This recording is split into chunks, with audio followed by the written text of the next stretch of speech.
बिस्मिल्लाहिर्रहमानिर्रहीम। अस्सलाम वालेकुम। पाकिस्तान फ्रंट में सलमान हैदर। कौमी असम्बली में 27वीं तरमीम में भी तरमीम हो गई।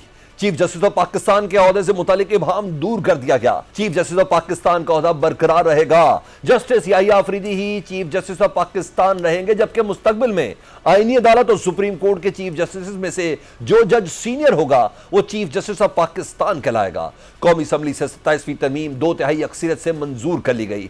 तरमीम के हक में 234 जबकि मुखालफत में 4 वोट आए। पीपल्स पार्टी के खुर्शीद शाह व्हील चेयर पर कौमी असम्बली पहुंचे। साबिक वजीर आजम और नून लीग के सदर मियां नवाज शरीफ भी 27वीं तरमीम की मंजूरी के अमल में शरीक हुए।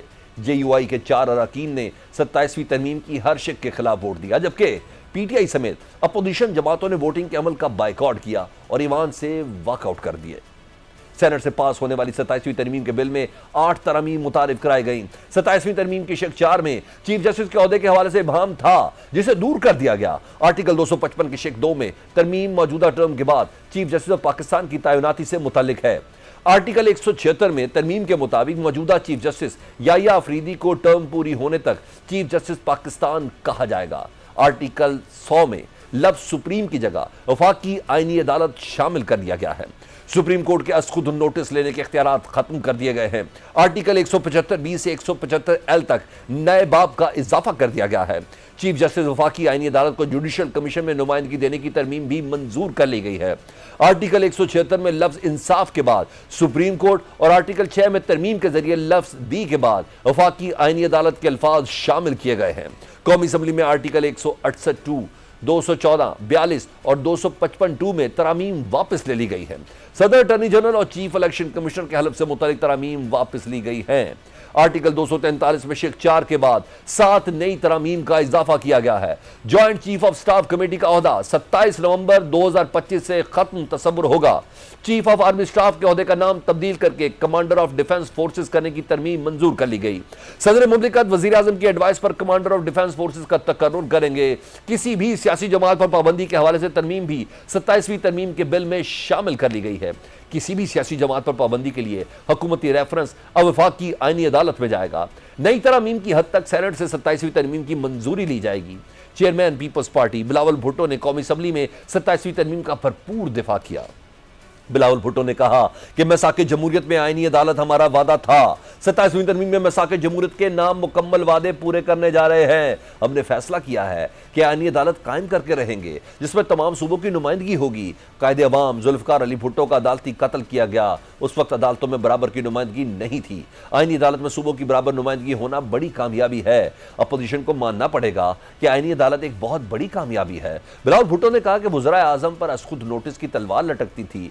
कभी टमाटर और कभी आलूदगी पर सुओ मोटो लिया जाता था। 27वीं तरमीम के बाद कोई जज खुद नोटिस नहीं ले सकेगा। अब किसी जज की जबरी रिटायरमेंट नहीं हो सकेगी। बिलावल भुट्टो ने चैलेंज करते हुए कहा कि 18वीं तरमीम किसी का बाप भी खत्म नहीं कर सकता। इस पर पीपल्स पार्टी समेत तमाम जमातों के दस्तखत हैं। 18वीं तरमीम से सूबाई खुद मुख्तारी और सूबों को हुकूक मिले। बिलावल भुट्टो ने कहा कि FBR की नाकामी सूबों पर न डालें। वफाक टैक्स जमा करने में नाकाम है तो ये इख्तियार भी सूबों को दे दें। सूबों को इख्तियार मिला तो ज्यादा टैक्स जमा करके देंगे। कौमी असम्बली में खिताब करते हुए बिलावल भुट्टो ने कहा कि किसी कानून साजी की मजबूती अक्सरियत से नहीं, इत्तफाक राय से जाहिर होती है। 18वीं तरमीम की तरह 26वीं तरमीम भी कई माह की मेहनत और इत्तफाक राय से मंजूर हुई। मौलाना फजलुर रहमान ने 26वीं तरमीम के लिए वोट PTI की मुशावरत और रजामंदी से दिया था। बिलावल भुट्टो ने कहा कि मोदी को शिकस्त देने पर दुनिया भर में फील्ड मार्शल को सराहा जा रहा है। पाकिस्तान जंग के हालात से गुजर रहा है। 27वीं तरमीम के जरिए हम फील्ड मार्शल के ओहदे को आईनी तहफ़्फ़ुज़ और ताकत दिलवा रहे हैं। मुनासिब होता अपोजिशन जमातें भी साथ देती। बिलावल भुट्टो की ईमान में मियां नवाज शरीफ की मौजूदगी में वज़ीर आज़म शहबाज शरीफ की तारीफ। कहा शहबाज शरीफ मेहनत भी कर रहे हैं और डिलीवर भी कर रहे हैं। 27वीं तरमीम की मंजूरी पर वज़ीर आज़म ने बिलावल भुट्टो समेत इत्तेहादी जमातों के कायदीन का शुक्रिया अदा किया। वज़ीर आज़म ने कहा कि मैसाके जमहूरियत के 19 साल बाद आईनी अदालत बनाने में कामयाब हुए। यकीनन आज बेनज़ीर भुट्टो शहीद की रूह को तस्कीन मिलेगी। वज़ीर आज़म की बिलावल भुट्टो की तारीफ। कहा बिलावल भुट्टो ने आज बड़ी अहम और मुदब्बिराना तकरीर की। मुझे यकीन है कि हमारी और पीपल्स पार्टी की सोच एक है। सूबे मजबूत होंगे तो वफाक मजबूत होगा। वज़ीर आज़म ने कहा कि 18वीं तरमीम और NFC अवार्ड में मुशावरत के बगैर कोई तब्दीली नहीं होगी। فوج اور رینجرز کی تنخواہیں اور اخراجات وفاق برداشت کرتا ہے۔ بلاول بھٹو سے کہوں گا کہ آئیں بیٹھ کر بات کرتے ہیں۔ وزیر اعظم کا تقریر میں کالا باغ ڈیم کا ذکر، بولے ہمیشہ کہا کالا باغ ڈیم اچھا منصوبہ ہے لیکن قومی یکجہتی سے بڑھ کر نہیں۔ وزیر اعظم نے کہا کہ ملک سے گالم گلوچ اور الزامات کی سیاست کو ختم کرنا ہوگا۔ وزیر اعظم شہباز شریف کی قومی اسمبلی کی فلور سے بھارت کو بھرپور للکار بھی آئی۔ 27ویں ترمیم کی منظوری کے بعد خطاب میں کہا کہ بھارت کو پہلے جواب دیا اب پھر دیں گے۔ مودی پہلے بے بسی کا شکار تھا، اب بھی ہے۔ ہم نے جنگ جیتی اور سفارتی محاذ پر بھی کامیابیاں سمیٹی۔ وزیر اعظم کا تقریر میں اسلام آباد میں دہشت گردی اور وانا کیڈٹ کالج حملے کا خصوصی ذکر، کہا وانا کیڈٹ کالج حملے میں سانحہ اے پی ایس کی یاد تازہ کر دی۔ وزیر اعظم نے وانا میں کامیاب آپریشن پر افواج پاکستان کو خراج تحسین پیش کیا۔ وزیر اعظم نے کہا کہ کالعدم ٹی ٹی پی اور بی ایل اے کے بھارت کے ساتھ رابطے ہیں، دنیا نے پاکستان کے ثبوتوں کو تسلیم کیا ہے۔ وزیر اعظم نے کہا کہ افغانوں کی 40 سالہ میزبانی کی اس کا جو صلہ مل رہا ہے وہ دنیا دیکھ رہی ہے۔ خوارج میں بدقسمتی سے افغانستان کے لوگ بھی شامل ہیں۔ دہشت گردوں کو پہلے منہ توڑ جواب دیا، اب بھی دیں گے۔ 27ویں آئینی ترمیم کے مجوزہ مسودے میں جو تبدیلی ہوئی ہے اس پر بات کرنے کے لیے ہمارے ساتھ موجود ہے وفاقی وزیر امیر مقام صاحب۔ اچھا امیر مقام صاحب، ترمیم پر بعد میں بات کرتا ہوں لیکن سب سے پہلے یہ بتائیں کہ آج وزیر اعظم صاحب نے قومی اسمبلی میں بھارت اور افغانستان کو سخت پیغام دیا ہے۔ وزیر اعظم صاحب نے کہا کہ افغانستان اپنی سرزمین میں موجود دہشت گرد عناصر کو لگام دے۔ گزشتہ روز ہم نے دیکھا دہشت گردی کے واقعات ہوئے، وفاقی حکومت اس سے نبٹنے کے لیے کیا لائبل اختیار کرنے جا رہی ہے؟ کیا ہم فل فلیج وار کی طرف جا رہے ہیں؟ نہیں، مطلب ہے کہ ہمارے جو ڈے ون سے وہی سٹانس رہا ہے کہ جو کچھ ہم نے ابھی تک برداشت کیا وہ تو ابھی ہم ہمارے برداشت سے بھی آگے چلا گیا کہ افغانستان کی سرزمین پاکستان کے خلاف مسلسل استعمال ہو رہی ہے اور اس کو یوز کیا جا رہا ہے، تو وہی ان سے بات کیا ابھی ہم کیا کریں ہمارے ساتھ۔ تو اگر آپ اس طرح کرتے کہ وہی سے لوگ آتے اور یا دہشت گردی کرتے اور وہی رہتے وہی ان کے سہولت کار اور فیسیلیٹیٹر ہو تو کیا ہم کر سکتے ہیں؟ بات اس کی نیچر کا مطلب یہ ہے نا کہ ہماری خود خواہش نہیں ہے، ہماری تو خواہش ہے کہ ہمارا افغانستان کے ساتھ بہت اچھے تعلقات رہے۔ انڈیا کا تو اپنی ایک چیز ہے، وہ تو آج کی نہیں ہے کہ زمانے کی، اور جب تک یہ کشمیر کا ڈسپیوٹ رہے گا تو ہمارا ہر وقت رہے گا ایک دوسرے کے ساتھ ٹین صورتحال، اور ہمیں ان سے گیلا بھی نہیں ہے۔ اگر ہم کہیں تو وہ ہمارے ازلی دشمن ہے، ان کا تو کام ہی ہے کہ جس آدمی استحکام پلا سکتے ہیں وہ بلوچستان میں دوسرے میں کے پی میں جائے بھی ہو، اور مگر ان کو افغانستان کو ان کا علاقار نہیں ہونا چاہیے کہ ان کے ساتھ وہی ہو جائے اور ان کو یوز کیا جائے پاکستان کے خلاف۔ یہ ایک نئی بات ابھی سامنے آئی ہے، تو اس لیے ہمارے اس پر سٹانس اپنے لوگوں اپنے سرزمین سے تو کوئی زیادہ بہتر ہے نہیں۔ ٹھیک، یعنی ابھی تک ہم کسی باقاعدہ کسی وار زون کے اندر ڈکلیئر تو ہے لیکن ہم نہیں مطلب فیصلہ نہیں ہے، مگر ہماری تو اب بھی یہ خواہش ہے، ہم نہیں چاہتے کہ افغانستان کے ساتھ ہم اس ایکسٹریم تک پہنچ جائے۔ ہماری یہ خواہش ہے کہ کتنی سالوں کا ہماری وہ ہم سائیگی ختم ہونے والی بھی نہیں ہے، ہمارا ایتھنک بھی ان کے ساتھ، ریلیجس بھی ان کے ساتھ، وہی بارڈر بھی ان کے ساتھ، اور قسم ہم نے ان کی اتنی تقریباً 45-46 سال کتنے سال ان لوگوں یا ہو گئے 40 سال کے لوگ اب بھی وہی 20-30 لاکھ سے زیادہ افغانی ابھی تک بھی بیٹھے ہوئے ہیں۔ اگر اس طرح ڈکلیئر بھی کیا ہے مگر ابھی تک بھی آپ دیکھ رہے، تو ہم تو یہ نہیں چاہتے کہ ہمیں سمجھ ہی نہیں آ رہا ہے کہ کوئی اتنا احسان کرے، اتنا ساتھ دے دے اور پھر اس ملک کے خلاف کام کرنا کوئی مناسب بات نہیں ہے۔ تو ہماری تو آج بھی وہی ڈیمانڈ ہے ان سے، ہم یہ تو آخری آپشن ہے، ہم نہیں چاہتے کہ ہم لاسٹ آپشن پر جائیں۔ ہم کہتے ہیں کہ ہم آپ سے کچھ نہیں مانگتے، نہ ہمارا کوئی ڈیمانڈ ہے نہ کوئی بات، ہماری صرف یہ ڈیمانڈ ہے کہ آپ کی سرزمین پاکستان کے خلاف استعمال نہیں ہونی چاہیے۔ یہ آپ کی ذمہ داری ہے کہ اگر وہی سے اس طرح دہشت گردی ہو رہی ہے تو آپ کو ان کے خلاف کارروائی بھی کر لینا چاہیے اور ان کو کنٹرول بھی کر لینا چاہیے۔ سر میں ذرا تھوڑا 27ویں یعنی ترمیم سے متعلق بتاؤں، مجھے تھوڑا سا بتائیے گا، کچھ چیزوں پہ تنقید ہے اور ڈیفینیٹ خصوصاً صدر مملکت کے حوالے سے کہا جا رہا ہے زرداری صاحب نے خود کو استثناء لے کے دیا اس ترمیم کے نتیجے میں، اور اس پہ اب مختلف آراز بھی ہیں، جس طرح وزیر اعظم صاحب نے کہا کہ نہیں میں یہ استثناء نہیں لینا چاہتا، چاہے اس کے کہ کمیٹی کے ممبران نے میرا نام اس میں شامل کیا تھا۔ تو sir is that a better idea آپ سمجھتے ہیں؟ مطلب ہے کہ اس پر اتنی ڈیبیٹ ہوئی ہے، تو ایک ڈیبیٹ بھی ہوئی ہے اور آج پاس بھی ہوئی ہے، تو اس میں مزید بات کرنے کی کیا ضرورت ہے؟ وہی گنجائش تو رہی نہیں ہے، اس کا ایک ادارہ ہے، پارلیمنٹ ہے، اور وہی اس پر فل ڈبیٹ 2-3 دن ہو گئی، سینٹ میں ہو گئی یا ہو گئی، اور وہی حالات اور سب کو سامنے رکھ کر جو بھی فیصلہ ہوا ہے تو ملکی مفاد میں ہوا ہے، سچ اس طرح کوئی بات نہیں۔ تو اس پر مزید بات کرنے کی اپوزیشن کا حق ہے، رائٹ ہے، ان کا کام بھی ہے کہ اگر آپ کوئی اچھا کام کرے اس کو بھی برا کہنا، اس پر تنقید کرنا، یہ تو ان کا ایشو ہے، اس کا کام ہے، مگر اوورآل اس میں کوئی اس طرح بات نہیں۔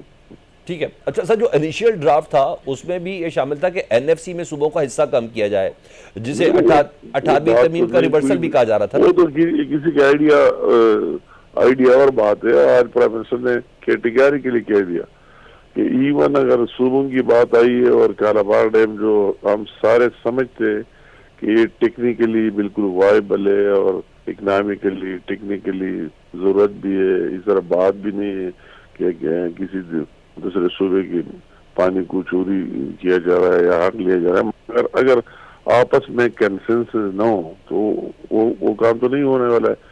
اس نے کہا وہ فلور آف ڈرائیوز کی جائے، تو اس طرح کوئی بات نہیں ہے، تو ہر ایک کی طرف سے تجویز بھی آتی ہے، بات بھی آتی ہے، پھر آپس میں سارے مل کر ہم الائز اتحادی اور اس پر ڈسکشن کرتے ہیں، جو بھی بات سب کو منظور ہو تو وہی بات سامنے آتی ہے، اور جو ڈرافٹ تو کوئی بات نہیں ہے، آئیڈیاز کسی کے بھی ہو، پھر آپس میں جو بات ہو جائے وہی ہم سب کی بات تھی، جو مسودہ سامنے آیا جو پاس ہوا تو سب کی مشاورت سے ہو۔ اچھا وہ تو ڈیفینیٹلی مشاورت سے ہوا، میں تو اس بنا پہ کہا کہ وزیر اعظم صاحب نے یہ ڈرافٹ شیئر کیا تھا بقول بلاول صاحب۔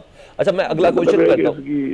آپ اس طرح متنازع باتوں میں نہیں جانا چاہتے، ڈسکشن اور بات ہے، ٹھیک ہے، مگر کوئی آپ آئیڈیاز بناتے ایک گھر میں، فیملی میں، ہر جگہ، تو پھر آئیڈیا شیئر کرتے ہیں، جو بھی اتفاق رائے ہو جائے تو اس کو پک کیا جاتا ہے، اور ہم اور پیپل پارٹی کوئی دوسرے نہیں، یا ایم کے ایم والے یا دوسرے ہمارے الائز ہے، ایک گورنمنٹ کا حصہ ہے اور ایک حکومتی بینچوں پر بیٹھے ہوئے ہیں، تو کوئی اس طرح بات تو ہو نہیں سکتا کہ میجارٹی کی اس کو حمایت حاصل نہ ہو۔ ٹھیک ہے۔ اچھا بینگ قانون ساز مجھے تھوڑی کنفیوژن ہے، ذرا وہ کلیئر کریں۔ ترمیم کے مطابق سپریم کورٹ کا جو جج ہے اس کی 65 سال کی عمر میں ریٹائر ہوگا، جبکہ آئینی بینچ کا جو جج ہے وہ 68 سال کی عمر میں ریٹائر ہوگا۔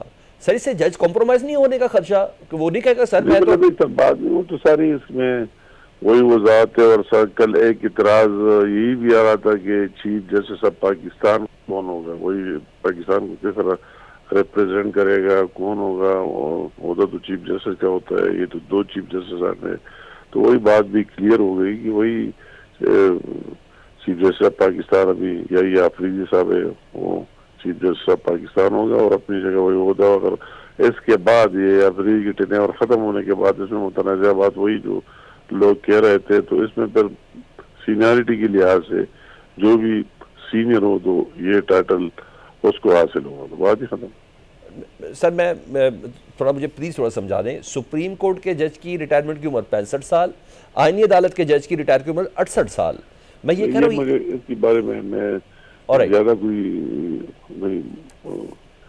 نہیں کر سکتا ہوں۔ آلرائٹ سر، بہت شکریہ۔ وفاقی وزیر امیر مقام ہم سے بات کر رہے تھے۔ پیپلز پارٹی کی ٹیک کیا ہے؟ سینیٹر سرمد علی صاحب ہمارے ساتھ موجود ہیں، ان سے بات کرتے ہیں۔ اچھا سینیٹر سرمد علی صاحب یہ بتائیں کہ 27ویں آئینی ترمیم میں بھی آج ترمیم ہو گئی ہے، سینٹ سے منظور شدہ بل کی 4 شقیں حذف کر دی گئی ہیں، حالانکہ سینٹ سے منظور ہو چکا ہے، جبکہ 3 میں ترمیم ہوئی ہے، 1 شق کا اضافہ بھی ہوا ہے، کیا وجہ بنی؟ کیا کوئی جلد بازی ہے؟ کس وجہ سے ہو رہا ہے یہ سب؟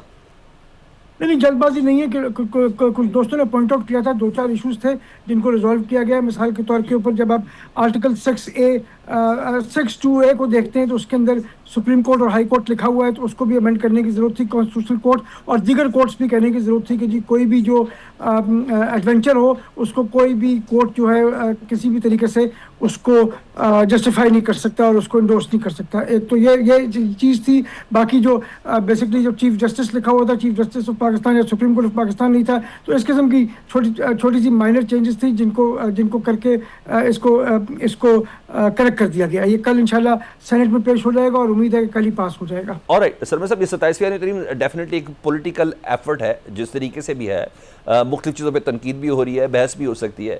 کم از کم جو صدر زرداری صاحب کو جو استثنا دیا گیا ہے اس پر پیپلز پارٹی پر کافی زیادہ کرٹیسائز ہو رہا ہے، اوپر سے مفتی تقی عثمانی نہیں سر ایک میں کوشچن پر پورا اسٹیبلش ہونے دیں، مفتی تقی عثمانی صاحب نے بھی صدر مملکت کو تاحیات استثنا دینے کے اقدام کو غیر اسلامی بلکہ غیر آئینی بھی قرار دیا ہے. کیا ضرورت کیا تھی سر اس کی؟ سر ایک تو میرا سوال یہ ہے کہ مولانا تقی عثمانی جو ہیں ہی ہیز نو لوکس اسٹینڈائی، ان کا کوئی لوکس اسٹینڈائی نہیں بنتا کہ اس کے اوپر کمنٹ کریں. وہ تو ہر آدمی جس کا دل چاہے گا وہ کمنٹ کرنا شروع کر دے گا. سو آئی تھنک یہ تو بہت کلیئر بات ہے کہ اور میرا سوال یہ ہے کہ why can't immunity be given to the President of Pakistan. یہ پرانے پریزیڈنٹس کو بھی حاصل ہوگی، جو بعد میں پریزیڈنٹس آئیں گے ان کو بھی ہوگی. یہ زرداری صاحب یا پرسن اسپیسیفک امینڈمنٹ نہیں ہے، یہ آفس اسپیسیفک امینڈمنٹ ہے. جو ملک کا سربراہ ہوتا ہے، ہی از ہیڈ آف اسٹیٹ، اس کو امیونٹی دی جا رہی ہے. یہ کوئی امیونٹی جو ہے یہ کسی انڈیویجول کو بائی نیم نہیں دی جا رہی. تو I think that also be very clear. اور یہ جو ہم کل کو جو بھی اگر زرداری صاحب مثال کے طور پہ کل کو ڈیسائیڈ کرتے ہیں کہ انہوں نے صدارت کا عہدہ چھوڑنے کے بعد اگر وہ ڈیسائیڈ کرتے ہیں کہ انہوں نے کنٹیسٹ کرنا ہے نیشنل اسمبلی کا الیکشن، تو ان کی امیونٹی ختم ہو جائے گی. اس کے بعد جیسے پہلے وہ ایم این اے تھے ان کی، تو وہ اسی وہ بیسس رہے گا. تو میرے خیال میں یہ خواہ میں سیاسی پوائنٹ اسکورنگ کرنے کی کوشش کی جا رہی ہے، نتھنگ ایلس. اس میں عارف الوی صاحب کو بھی مل جائے گا. ان کو چاہیے، پی ٹی آئی والوں کو شاید بھول گئے کہ عارف الوی صاحب بھی ان کے ایک صدر ہوتے تھے. سر مساق جمہوریت میں نا آئینی عدالت کا قیام شامل تھا، کم از کم اتنی انڈرسٹینڈنگ تو ہماری ہے جتنا میں نے اس کو پڑھا ہوا جی. 18ویں ترمیم میں بھی معاملہ زیر غور آیا تھا. مساق جمہوریت کے ایک وٹنس ہیں جی، 18ویں ترمیم کے مرکزی کردار کہلاتے ہیں رضا ربانی صاحب. وہ کہتے ہیں کہ آئینی عدالت کے پاس ہو سکتا ہے اتنا کام نہ ہو، ایک متبادل عدالتی ڈھانچہ لا کر کھڑا کر دیں اور پتہ چلے کہ اکا دکا مقدمات ہی ریفر ہو رہے ہوں. تو سر بتائیے گا کہ اب بھی آئینی کیسز کا اتنا بیک لاگ ہے یا نہیں ہے آئینی عدالت کے پاس؟ آئینی کیسز کا تو بیک لاگ ہے. ہم ہر روز ایک نیا آئینی مسئلہ ہمارے یہاں کھڑا ہو جاتا ہے اور ہم سپریم کورٹ کا ٹائم لینا شروع کر دیتے ہیں. 62-63 جو ہے نا اس وقت کیسز جو ہیں سپریم کورٹ میں پینڈنسی ہے، جبکہ یہ کوئی 15% 20% کیسز ہوتے ہیں جو کانسٹیٹیوشنل میٹرز کو ریلیٹ کرتے ہیں، وہ کانسٹیٹیوشنل بینچ میں آئیں گے. یہ دیکھیں، اس میں دو چیزوں کو ذہن میں رکھیے گا. ایک تو چارٹر آف ڈیموکریسی میں جو میاں نواز شریف صاحب نے اور شہید محترمہ بینظیر بھٹو نے سائن کیا تھا، اس کے اندر فیڈرل کانسٹیٹیوشنل کورٹ کا قیام موجود تھا، جس کو انڈورس کیا تھا تمام سیاسی جماعتوں نے انکلوڈنگ پی ٹی آئی. اس کے بعد پاکستان پیپلز پارٹی نے 2008 میں کے مینیفیسٹو میں، 2013 کے مینیفیسٹو میں، 18 کے مینیفیسٹو میں اور 23 کے مینیفیسٹو میں فیڈرل کانسٹیٹیوشنل کورٹ کا مطالبہ کیا ہے. یہ نہیں ہے کہ پیپلز پارٹی نے مطالبہ نہیں کیا کہ جی کم کیسز ہوں گے، پیپلز پارٹی مطالبہ کرتی رہی ہے. تو کسی بھی پولیٹیکل پارٹی کے لیے جو وہ کمٹمنٹ کرتی ہے یا جو وہ وعدہ کرتی ہے عوام کے ساتھ اپنے منشور میں، اس کو فلفل کرنا اس کی ایک مورل ذمہ داری ہوتی ہے. یہ پیپلز پارٹی کی ایک مورل ذمہ داری تھی اور یہ ایک انفنشڈ ایجنڈا تھا جو چارٹر آف ڈیموکریسی کا اور پیپلز پارٹی کی اپنے مینیفیسٹوز کا، یہ اس کی کمٹمنٹ تھی. رہی بات کہ جس وقت ہم 18ویں ترمیم لے کے آئے تھے اس وقت کیوں نہیں یہ کی گئی، تو اس وقت آپ کو یاد ہوگا کہ ایک شخص تھا جس کا نام افتخار چودھری تھا، جس نے کہا تھا کہ جی اس کی مرضی کے مطابق اگر ترامیم نہیں ہوں گی اب تو اس کا جو خوف تھا نا، اس نے مجبور کیا تھا پارٹیز کو کہ کانسٹیٹیوشن کورٹ کو ابھی فار دی ٹائمنگ چھوڑ دیں. آپ یاد کریں 18ویں ترمیم کے بعد 19ویں ترمیم کیوں آئی تھی؟ کیونکہ اس کی مرضی کے مطابق اپوائنٹمنٹس جو تھی نا، ججز کی اپوائنٹمنٹس کا طریقہ کار اس کی مرضی کے مطابق نہیں تھا. تو یہ تو پارلیمنٹ کو امپاور کر رہے ہیں اس وقت. اچھا سرما صاحب، 26ویں یعنی ترمیم آپ نے کہا نا 18ویں ترمیم کے بعد 19ویں ترمیم آئی تھی. سر 26ویں ترمیم میں جو چیزیں پاس نہیں ہوئی تھی نا، وہ 27ویں ترمیم میں بھی سامنے آئی تھی. اس بار پیپلز پارٹی نے این ایف سی کو بچایا سر، لیکن فیصل واڈا صاحب، رانا ثناء اللہ صاحب کہہ رہے ہیں کہ 28ویں ترمیم بھی آنے والی ہے، اور اب تو ہمیں 60 ڈیز کا پتہ بھی چلنا شروع ہو گیا. جی وہ کہہ رہے ہیں 28ویں ترمیم آنے والی ہے. 28ویں ترمیم پہ اگر کنسنسس ہو جائے گا تو 28ویں ترمیم بھی آ جائے، لیکن جو بھی پوائنٹ جن پہ کنسنسس ہوگا وہ آئیں گی 28ویں ترمیم کے اوپر. 26ویں ترمیم کے بعد اس لیے 27ویں ترمیم آئی تھی. ہم نے تو 26ویں ترمیم میں بھی مطالبہ جو تھا اوریجنلی وہ کیا تھا کانسٹیٹیوشنل کورٹ کا، لیکن وہاں ہوا یہ کہ فضل الرحمان صاحب نے کہا کہ جی پی ٹی آئی جو ہے وہ راضی اس شرط پہ ہوگی کہ ہم کانسٹیٹیوشنل کورٹ کو کانسٹیٹیوشنل بینچ بنا دیں، تو اس لیے ہم نے ایکسیپٹ کیا تھا. تو اس کے بعد جو اپنا پی ٹی آئی تھی وہ بیک آف کر گئی، اس نے ایگری کر کے کمیٹی میں ایگری کر کے انہوں نے بعد میں مکر گئے اس سے. تو اس کے بعد تو پھر گنجائش نہیں رہی نا، تو جب اس وقت وہ نہیں ہوا تو اب ہو گیا. 28वीं तरमीम पे भी अगर कोई जो पॉइंट्स होंगे जब आएंगे, जो पॉइंट्स अभी तो पता ही नहीं है कौन से पॉइंट्स की हम बात कर रहे हैं, जब वो पॉइंट्स आएंगे और उन पॉइंट्स के ऊपर कंसेंसस होगा तो बिल्कुल ठीक है. तो आज थोड़ा सा we need broader political consensus to achieve any amendment. 27वीं तरमीम के ऊपर एक broad based political consensus create हुआ तो आ गई. 28वीं तरमीम पे भी होगा तो आ जाएगी. अच्छा, आज एक इशारा दिया भी, माय लास्ट क्वेश्चन इज, वज़ीर-ए-आज़म साहब ने अपनी तकरीर में कहा, जहां बिलावल भुट्टो साहब का शुक्रिया अदा किया, वही उन्होंने कहा 18वीं तरमीम और एनएफसी अवार्ड में मुशावरत के बगैर कोई तब्दीली नहीं होगी, लेकिन साथ ही ये भी कहा कि फौज और रेंजर्स की तनख्वाह और अखराजात वफाक बर्दाश्त करता है. बिलावल भुट्टो से कहूँगा कि आइए बैठकर बात करें. तो पीपल्स पार्टी तो बड़ा सख्त मौक़िफ़ रखती है इस सिलसिले में, तो किसी किस्म का कोई कॉम्प्रोमाइज़ हो सकता है? वज़ीर-ए-आज़म ने पेशकश भी की कि शायद कोई रास्ता निकले. देखें, मुज़ाकरा तो बातचीत तो हर वक्त होनी चाहिए ना, हर इशू के ऊपर बातचीत होनी चाहिए. इस इशू के ऊपर भी अगर हुकूमत की कोई कंसर्न्स हैं तो वो आए, बैठे सूबों के साथ, सूबों को बताएं कि जी ये हमारे कंसर्न्स हैं, या तो सूबे वफाक को कन्विंस कर लेंगे या वफाक सूबों को कन्विंस कर लेगा. इस वक्त जो पोजीशन है वो बहुत क्लियर है और कैटेगोरिकल और क्लियर है, और पीपल्स पार्टी जो है इस मामले में बिल्कुल कैटेगोरिकल है कि जी जो सूबों को शेयर दिया गया है वो विड्रॉ नहीं किया जा सकता, क्योंकि आइन ये कहता है कि शेयर बढ़ाया तो जा सकता है, कम नहीं किया जा सकता. बहुत शुक्रिया. पीपल्स पार्टी के सीनियर रहनुमा सेनेटर सरमद अली हमसे बात कर रहे थे. पाकिस्तान फ्रंट इस ब्रेक के बाद. खैबर पख्तूनख्वा असम्बली में अमन अमान की सूरत हाल पर गौर के लिए जरगा हुआ, जिसकी मेजबान पीटीआई की खैबर पख्तूनख्वा हुकूमत थी. अमन जरगे के मुश्तरका एलामिया में खैबर पख्तूनख्वा और ज़ब्तशुदा अज़ला में दहशतगर्दी की मजम्मत की गई. एलामिया में कहा गया कि अमन अमान के हवाले से सूबाई असम्बली की करारदादों पर अमल किया जाए. पुलिस और सीटीडी दाखिली सलामती की क़यादत करेंगे. आईनी तौर पर पुलिस और सीटीडी बाकी इदारों से मुआवनत तलब कर सकती है. गैर कानूनी महसूलात भत्ताखोरी के खिलाफ एक मजबूत पॉलिसी बनाई जाए ताकि दहशतगर्दों का मुआशी नाता तोड़ा जा सके. जरगे के एलामिया में कहा गया कि शहरी सतह पर पुलिस और बल्दियाती इदारों के माबैन हम आहंगी के लिए सिटी सेल कायम किए जाएं. सिटी सेल चेक पोस्टों के खात्मे के लिए मुकर्रर वक्त पर मबनी मंसूबे तैयार करें. एलामिया में कहा गया कि मकामी हुकूमतों के इस्तेहकाम और माली तहफ़्फ़ुज़ के लिए आईनी तरमीम की जाए. प्रोविंशियल फाइनेंस कमेटी को नेशनल फाइनेंस कमेटी के साथ मुंसलिक किया जाए. एलामिया में मुतालबा किया गया कि वफाक के ज़िम्मे सूबे के आईनी माली हकूक़ की मद में नेडल हाइडल प्रॉफिट दिया जाए.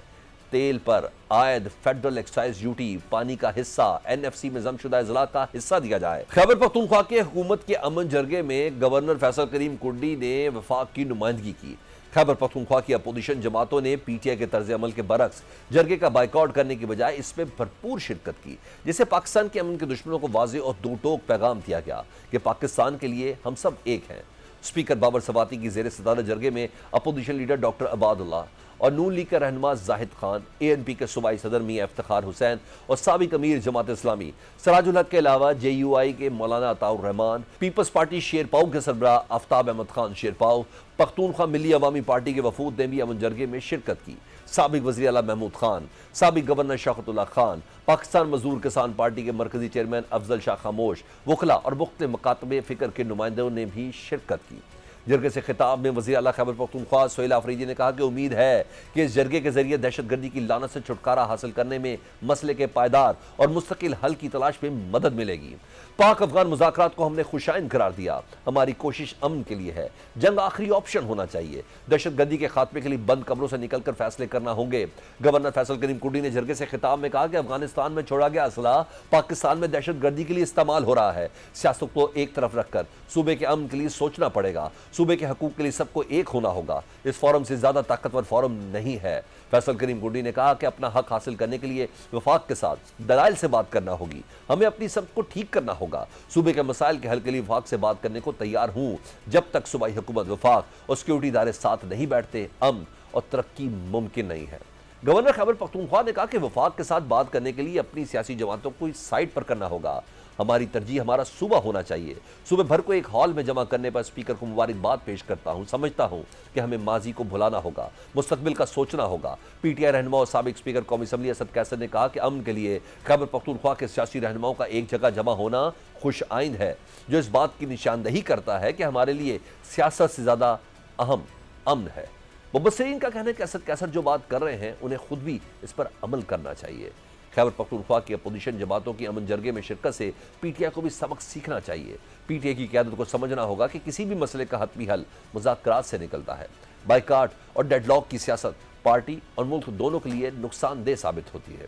ऐसे वक्त में जब खैबर पख्तूनख्वा की अपोजिशन जमातें सूबाई हुकूमत के जरगे में शरीक है, सियासी जमातों में मुकम्मल यकजहती नजर आ रही है। स्पीकर कौमी असम्बली सरदार अयाज सादिक और chairman Peoples Party Bilawal Bhutto ने अपोजिशन की जानिब मुज़ाकरात का हाथ बढ़ाया है। स्पीकर कौमी असम्बली सरदार अयाज सादिक ने एक बार फिर अपोजिशन को मुज़ाकरात की पेशकश करते हुए कहा कि वज़ीर-ए-आज़म के इस हाउस पे खड़े होकर बार बार मुज़ाकरात की दावत दी। मैं बहसियत स्पीकर कौमी असम्बली अपोजिशन और हुकूमत के दरमियान मुज़ाकरात की सहूलतकारी के लिए तैयार हूँ। असम्बली इजलास के दौरान स्पीकर अयाज सादिक ने कहा कि अपोजिशन मेरी मुज़ाकरात की दावत कबूल करे, नतायज यहाँ से निकलेंगे, लड़ाई से कोई फ़ायदा नहीं होगा। आप कहते हैं भारत अफगानिस्तान और ईरान से मुज़ाकरात करे तो इसके लिए यहाँ बैठना पड़ेगा। अयाज सादिक ने कहा कि हुकूमत और अपोजिशन आपस में बैठेंगे तो रास्ते निकलेंगे, अगर पहले दिन कुछ ना भी निकले तो मुज़ाकरात का अमल जारी रखने से नतायज ज़रूर निकलेंगे। मुज़ाकरात के प्लेटफॉर्म पर हुकूमत और अपोजिशन को लाना मेरा काम है। महमूद अचकज़ई ने स्पीकर को जवाब दिया कि आपसे बात नहीं हो सकती क्योंकि आप हकीकी नुमाइंदे नहीं हैं। स्पीकर अयाज सादिक ने महमूद अचकज़ई से कहा कि मैं आपके लीडर को 2 बार हरा के यहाँ आया हूँ, इस इलेक्शन में मेरे खिलाफ कोई पटिशन नहीं, आप डायलॉग से भागने का बहाना बना रहे हैं, डायलॉग करेंगे तो बात आगे बढ़ेगी। स्पीकर के बाद chairman Peoples Party Bilawal Bhutto ने भी अपोजिशन को मुज़ाकरात की दावत दी। पीटीआई को तनकीद का निशाना बनाते हुए बिलावल भुट्टो ने कहा कि अपोजिशन का काम सिर्फ अपने लीडर के लिए रोना धोना नहीं होता, अपोजिशन का काम है कि हमें जवाबदेह बनाए। अपोजिशन से कहता हूं कि सियासी मैदान खाली ना छोड़े। अपने खिताब में बिलावल भुट्टो ने अपोजिशन को मुज़ाकरात की दावत दी। कहा जब तक सियासतदान एक दूसरे को इज्जत नहीं देंगे तब तक मुल्क जैसे चलना चाहिए वैसे नहीं चलेगा। हमें ट्रुथ एंड रिकंसिलिएशन की तरफ बढ़ना होगा। सियासी पोलराइजेशन को कम करने के लिए दरवाजे खोलने होंगे। बिलावल भुट्टो ने कहा कि मिसाक जमहूरियत में दूसरे नुकात भी थे जिन पर आज तक अमल दरामद नहीं कर सके। अगर हमने बैरूनी ताकतों का मुकाबला करना है तो मिसाक जमहूरियत की बाकी शिकों पर भी अमल करना होगा। दहशत गर्दी पर बात करते हुए बिलावल भुट्टो ने कहा कि कौम फितनतुल खवारिज के खिलाफ मुत्तहिद है। हमारी सियासी और नजरियाती इख्तलाफात हो सकते हैं लेकिन दहशत गर्दी और मुल्क दुश्मनों के खिलाफ सबको एक होना होगा। कौमी असम्बली में खिताब में बिलावल भुट्टो ने कहा कि दहशत गर्दी एक बार फिर सर उठा रही है। पाकिस्तानी कौम पहले भी दहशत गर्दी को शिकस्त दे चुकी, एक बार फिर शिकस्त देंगे। कौमी असम्बली में वफाकी वज़ीर इत्तलात अता तारड़ ने वज़ीर आला खैबर पख्तूनख्वा को तनकीद का निशाना बनाया। अता तारड़ ने कहा जब वाना में कैडेट कॉलेज पर हमला हो रहा था तो सूबे का वज़ीर आला क्रिकेट खेल रहा था। पाक फौज ने वाना कैडेट कॉलेज में तलबा को रेस्क्यू करने के लिए तारीखी ऑपरेशन किया। पाक फौज ने एक ऐसा ऑपरेशन किया जो दुनिया की तारीख में याद रखा जाएगा। खुदा न खास्ता कोई बड़ा नुकसान हो जाता तो ये APS से 10 गुना बड़ा होता। तज़कियाकार कहते हैं कि आज मुल्क को जिन चैलेंजेस का सामना है, PTI समेत अपोजिशन जमातों को चाहिए कि हुकूमत के साथ एक मेज़ पर बैठे। अगर हम अपने जवानों और बच्चों को शहीद करने वालों से मुज़ाकरात की बात करते हैं तो हमें मुल्क को बंदगरी से निकलने और दहशतगर्दी को शिकस्त देने के लिए भी एक साथ बैठना होगा। सियासत के लिए बहुत वक्त पड़ा है, ये वक्त दुश्मन के खिलाफ कंधे से कंधा मिलाकर खड़ा होने का है। हुकूमत की तरफ से बार बार मुज़ाकरात की दावत के बाद अब बॉल अपोजिशन के कोर्ट में है। अपोजिशन की क़यादत को चाहिए कि हुकूमती पेशकश का मुस्बत जवाब दे। अना और ज़िद से नुकसान होता है जिसका फ़ायदा दुश्मन उठाता है। आज हमने इस मौके से फ़ायदा ना उठाया तो तारीख हमें कभी माफ़ नहीं करेगी। इस पर बात कर लेते हैं वज़ीर आला खैबर पख्तूनख्वा के मुआविन ख़ुसूसी बराए इत्तलात शफी जान साहब। शफी जान साहब, वज़ीर आला खैबर पख्तूनख्वा ने कहा कि NFC शेयर 400 अरब रुपये बनते हैं और वो हमें नहीं मिल रहा है। अगर 1% दहशतगर्दी के बायस मिलता तो किसी और को इसका पूछने का हक नहीं है। वफाक से अपने हिस्से के फंड्स मांगना वज़ीर आला का हक है, वो ये कह रहे हैं, लेकिन वो दहशतगर्दी के खिलाफ जंग के लिए सूबे को मिलने वाले 1% इजाफी फंड्स का हिसाब देने से गुरेजा भी है। क्या बेहतर नहीं होता कि वो इनकार करने की बजाय तफसीलात जरगे के सामने रख देते? देखिए, सबसे पहली बात यह है कि हमें जो इस वक्त सबसे बड़ी चैलेंज जो दरपेश है इस सूबे में इस वक्त वो अमन व अमान की सूरत हाल है। खैबर पख्तूनख्वा की हुकूमत को सबसे बड़ा चैलेंज अगर सूबे में हम इस वक्त देखें तो ये अमन व अमान की सूरत हाल है। जो आप 1% की बात कर रहे हैं, देखिए हमने कब कहा कि जी हम उसका हिसाब देने को नहीं तैयार, हम तो उसका हिसाब भी देने को तैयार हैं। वो 1% जो हमें मिल रहा है वो सिर्फ हमें दहशतगर्दी की मद में मिल रहा है, वो पुलिस पे इंफ्रास्ट्रक्चर पे रखने के लिए नहीं मिल रहा। और हमारे जो इतने बिलियंस ऑफ रुपीज हैं, 168 अरब रुपए जो हमारे वफाक के ऊपर रहते हैं सिर्फ मर्ज एरियाज के, वो सारी चीजें, इसके अलावा अरबों रुपए जो हमारे NFC अवार्ड में बनते हैं, NHP की हमारे जो शेयर बनते हैं, तो हम मांगेंगे जो सूबे का हक है। बिल्कुल इससे हम बिल्कुल पीछे नहीं हटेंगे। और ये जो शेयर की बात है वो बिल्कुल अलामी में भी शामिल है और वो पॉइंट्स बड़ा एलोबरेट है उसमें और बड़ा वाज़ेह है कि किस किस्मत में कितने कितने पैसे हमें मिलने चाहिए। हम अपने सूबे के हक के लिए उसके लिए हर एक दरवाज़ा भी खटखटाएंगे और हर एक स्टेप भी लेंगे। अच्छा शफी साहब, इस जो जरगा है उसके जो इनिशियल्स जो विजुअल सुबह के थे वो रियली अप्रिशिएटेबल हैं कि जिस तरह आपने अपोजिशन और ना सिर्फ मरकज़ के कुछ नुमाइंदगान को जिस तरीके से रिसीव किया, जिस तरीके से उनको गार्ड ऑफ ऑनर दिया गया, this is very much good gesture. मैं आ जाऊँ कुछ पॉइंट्स के ऊपर ताकि आपकी मौजूदगी में चीज़ इस प्लेटफॉर्म से क्लियर भी हो जाए ना। वज़ीर आला खैबर पख्तूनख्वा ने कहा कि हमारी कोशिश अमन के लिए है, जंग आखिरी ऑप्शन होना चाहिए। पाकिस्तान ने अफगान रजीम से मुज़ाकरात भी कर लिए लेकिन वो हरदर्मी से नहीं बाज आ रहे। कल आपने देखा दारुल हुकूमत में खुद कुछ धमाका हुआ। फिर पाकिस्तान के पास आखिर क्या ऑप्शन बचती है जिसको अपनाना चाहिए? देखिए, अगर आप सलमान साहब थोड़ा तारीख में पीछे जाएंगे तो अमेरिका ने भी 20 साल की जंग के बाद मुज़ाकरात ही किए थे अफगानिस्तान में। अगर आप कोई भी जंग उठा लें, आखिर में आपने जो चीज़ हल करनी होती है वो मुज़ाकरात के ज़रिए हल होती है। और एक स्टडी में आपको बता दूं, वो मैं आपको एलोबरेट भी कर दूंगा कि 3% चीज़ें जो हैं ऑपरेशन के ज़रिए जीती गई हैं, सिर्फ 3% उसकी सक्सेस रेट है। और मुज़ाकरात का जो सक्सेस रेट है वो 45% है।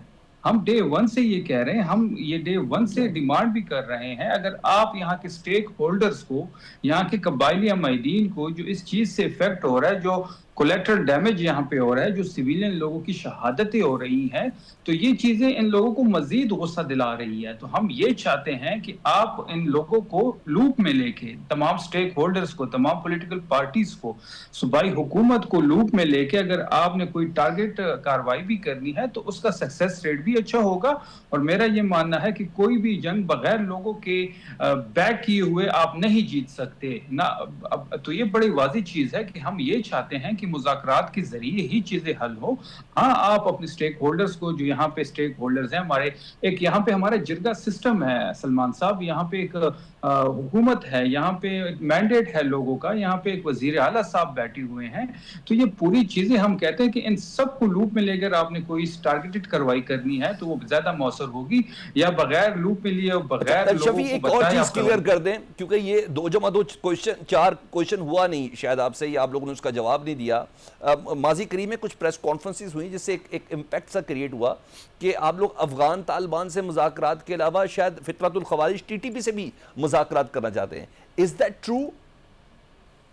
देखिए, अगर ये चीज देखें ना, पहली बात तो ये कि इन लोगों को सेटल किसने किया इन एरियाज में?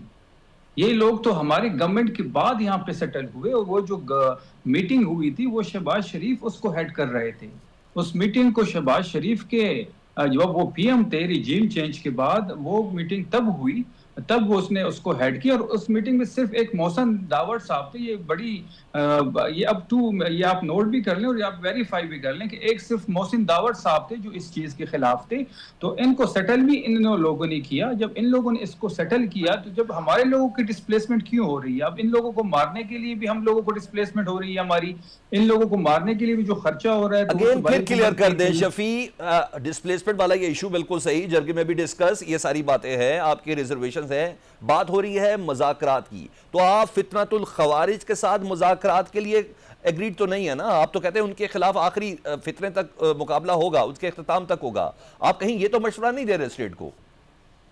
नहीं जी, बिल्कुल उनके खिलाफ कार्रवाई होनी चाहिए जो पाकिस्तान की आईन और कानून को नहीं मानते। बिल्कुल हम इसमें अपने इदारों के साथ खड़े होंगे, लेकिन एक जो लोग सरेंडर करना चाहते हैं, जो लोग दायरे के अंदर आना चाहते हैं, जो एक कानूनी और आईनी तरीके से वो सरेंडर करके पाकिस्तान के दायरे में आना चाहते हैं, तो उनको वेलकम किया जाए। देखिए, इस तरह तो नहीं है ना, तो सेटल भी आप करें, फिर आप उनके खिलाफ ऑपरेशन भी करें, फिर यहाँ पे कोलेटरल डैमेज भी हो, यहाँ पे सिविलियन लोग भी मारे जाएं, यहाँ पे डिस्प्लेसमेंट भी लोगों की हो, और उन तमाम चीजों का खर्चा भी सूबाई गवर्नमेंट उठाए। तो ये इस तरह अब नहीं चलेगा।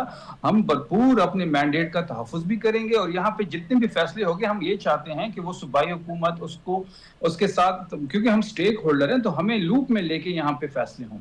अच्छा, लूप से एक क्वेश्चन और गलत है। स्पीकर कौमी असम्बली सरदार अयाज सादिक साहब ने आज एक बार फिर हुकूमत के साथ मुज़ाकरात में सहूलतकारी की पेशकश की है। बिलावल साहब ने भी मुज़ाकरात की पेशकश की है। अमर जरगे में शिरकत पर अपोजिशन को सराहने वाली पाकिस्तान तहरीक इंसाफ, मैंने बोला विजुअल्स बहुत उम्दा थे।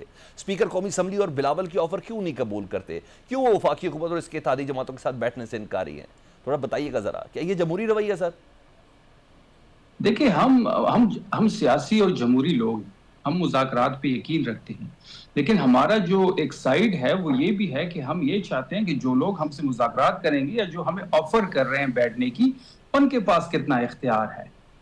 ये भी बहुत बड़ा क्वेश्चन मार्क है। जो ट्रस्ट डेफिसिट है बीच में, एक मुज़ाकरात के लिए या बातचीत के लिए जो माहौल होना चाहिए वो हमें नहीं मुहैया किया गया, एक स्पेस होनी चाहिए वो नहीं मुहैया की जा रही। तो हम मुज़ाकरात के लिए बातचीत करने में कोई हर्ज नहीं है, लेकिन उसके लिए एतमाद और माहौल का होना बड़ा ज़रूरी है। और इसके लिए रियासत रिसेप्टिव एड पर होती है और उसको बिल्कुल लेना भी चाहिए, क्योंकि चीज़ें मुझे बहुत हद तक नाज़रीन को भी क्लियर हो गई कि पाकिस्तान तहरीक इंसाफ की KPK की जो हुकूमत है वो दरअसल मुज़ाकरात किससे करना चाहती है और ऑपरेशन के लिए भी एग्री है, लेकिन वो कहते हैं कि ज़रा टेबल पर आकर बात हो जाए तो सबसे ज़्यादा मुनासिब है। बहुत शुक्रिया। वज़ीर आला खैबर पख्तूनख्वा के मोमिन खसूसी बराए इत्तलात शफी जान साहब हमसे बात करते हैं। मज़ीद बात कर लेते हैं ताकि पिक्चर और क्लियर हो। ब्रिगेडियर रिटायर्ड गज़नफ़र अली हमारे साथ मौजूद हैं। अच्छा ब्रिगेडियर साहब, एक ऐसे वक्त में जब अफगानिस्तान से दरअंदाजी हो रही है, आज सूबे में अमन अमान के हवाले से जरगा मुनक्किद किया गया जिसमें तमाम सियासी जमातों के नुमाइंदे शरीक हुए। जरगे के शुरका ने तो सियासी इख्तलाफात को बालाए ताक भी रखा, मुश्तरका पॉलिसी तैयार करने पर जोर दिया।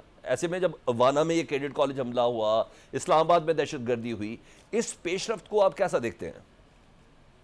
सलमान, असल में हमारे यहाँ मैं एक चीज जिससे एग्री नहीं करता जो बार बार कही जाती है कि ये दहशतगर्दी की नई लहर, ये दहशतगर्दी की नई लहर नहीं है। ये दहशतगर्दी तो आप ही इसको कवर करते हैं और को देख रहे होंगे। ये तो पिछले कोई खास तौर पे 15-20 साल से तो पैसे पाकिस्तान वैसे इन्वॉल्व है। जब तो अमेरिकन फोर्सेस ने लैंड किया था अफगानिस्तान के अंदर, उसके बाद जब वो चले गए थे, उसके बाद आपने देखा जितने दहशतगर्द थे, जो तंजीमें थी, जो आज भी अफगानिस्तान के अंदर फॉल है, ETIM है, उज़्बेक की तंजीमान है, ये जमातुल अहरार है, जैसे अदल है, ये तमाम की तमाम उस वक्त से वहां पनप रही थी। मेरा सवाल ये जो अमन जरगा है जिस पे तमाम सियासी इख्तलाफात को बालाए ताक रखते हुए बाकायदा एक पॉलिसी के ऊपर जोर है, मौजूदा वाक़यात जो है उनको इनके साथ कनेक्ट करें, तो आप क्या समझते हैं कि ये बेहतरीन वे है कि नहीं? अब मुज़ाकरात के हवाले से अब गुंजाइश ख़त्म हो गई? नहीं, मुज़ाकरात दो चीज़ें हैं। पहली बात तो ये है कि जो दहशतगर्दी की, हमें बड़ा क्लियर होना चाहिए इसमें, जो दहशतगर्दी की जो वारदातें पाकिस्तान के अंदर हो रही हैं, जिसमें हमारे अवाम जो है और हमारी सिक्योरिटी फोर्सेस, उनकी जानों का ज़िया हो रहा है, उनका खून बह रहा है, जैसे कल आपने जुडिशियल कॉम्प्लेक्स में देखा या आपने वाना कैडेट और कैडेट कॉलेज पे हमला किया, इनका तो सलमान आपको जवाब काइनेटिक ऑपरेशन के तौर पे देना पड़ेगा। इसके अलावा कोई चारा कार नहीं है। One should be crystal clear about it.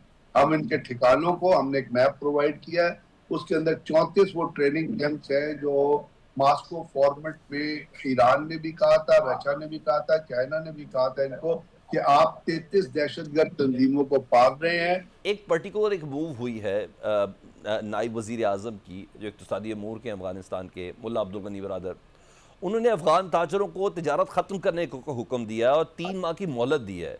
इसका क्या ये मतलब है कि अफ़गानिस्तान भी अब ये चाहता है कि ताल्लुकात मामूल पर ना हो, they are just ready for a full fledge war? Afghanistan तो बड़े अरसे से चाह रहा है ताल्लुकात मामूल पर ना हो। जिस दिन से खास तौर पे ये हुकूमत आई है, इसका तो पहले दिन से इनिशिएटिव ही है ताल्लुकात मामूल पर ना हो।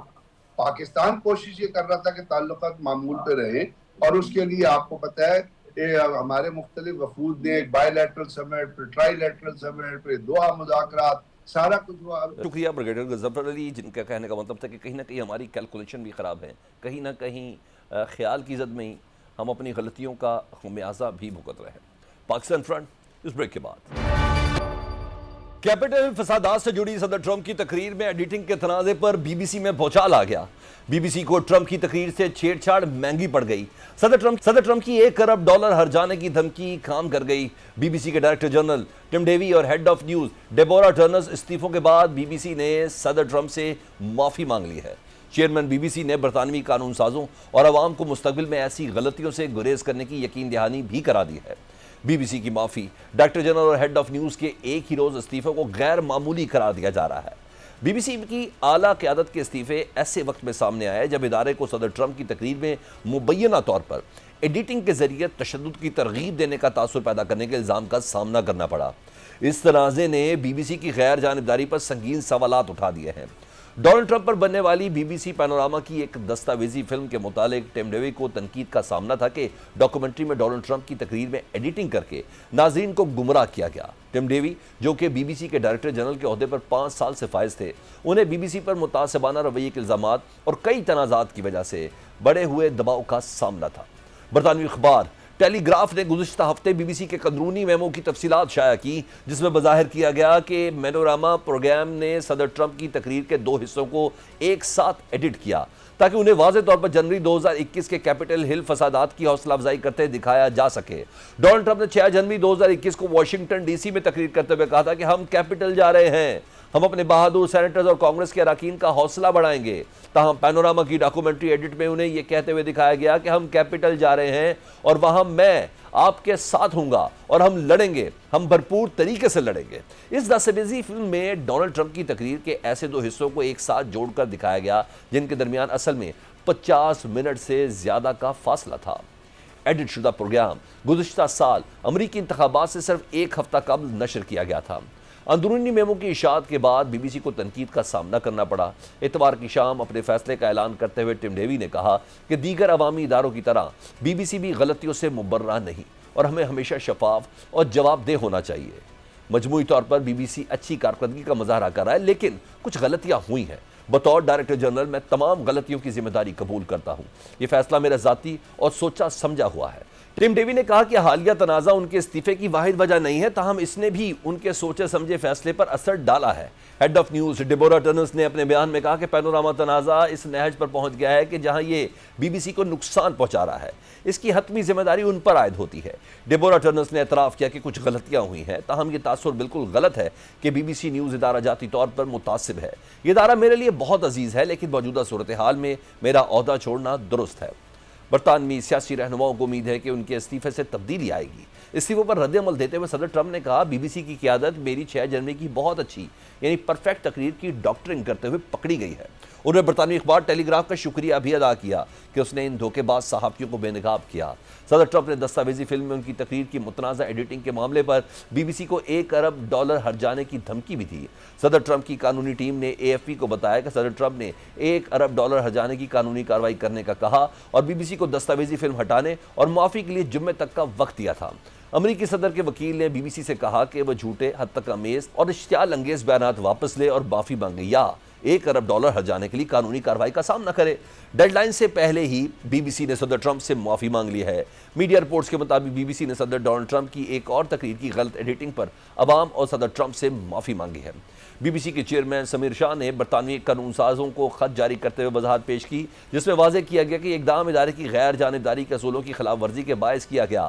خط میں بتایا گیا کہ ادارے کے اندر اس قسم کی ایڈیٹنگ غلطی کو سنجیدگی سے لیا گیا اور مستقبل میں ایسے اقدامات سے گریز کیا جائے گا۔ Chairman B B C Samir Shah نے کہا کہ ادارے کو غیر جانبداری کی بھرپور وکالت کرنی چاہیے اور عوام کو درست، شفاف اور متوازن خبریں فراہم کرنا بی بی سی کی بنیادی ذمہ داری ہے۔ انہوں نے یقین دلایا کہ ادارے میں تمام سٹاف کو صحافتی معیارات کے مطابق تربیت دی جائے گی تاکہ آئندہ اس طرح کی غلطیاں نہ دہرائی جائیں۔ تجزیہ کاروں کا کہنا ہے کہ اس واقعے نے بی بی سی کی ساکھ پر سوالات اٹھائے ہیں، لیکن ادارے نے فوری طور پر معذرت اور اصلاحی اقدامات کے اعلان سے صورتحال پر قابو پا لیا ہے۔ سی این این کے مطابق تجزیہ کاروں کا کہنا ہے کہ تنازع صرف ایک تقریر کی ایڈیٹنگ تک محدود نہیں، بلکہ بی بی سی کے مستقبل کے لیے بڑا خطرہ بن چکا ہے۔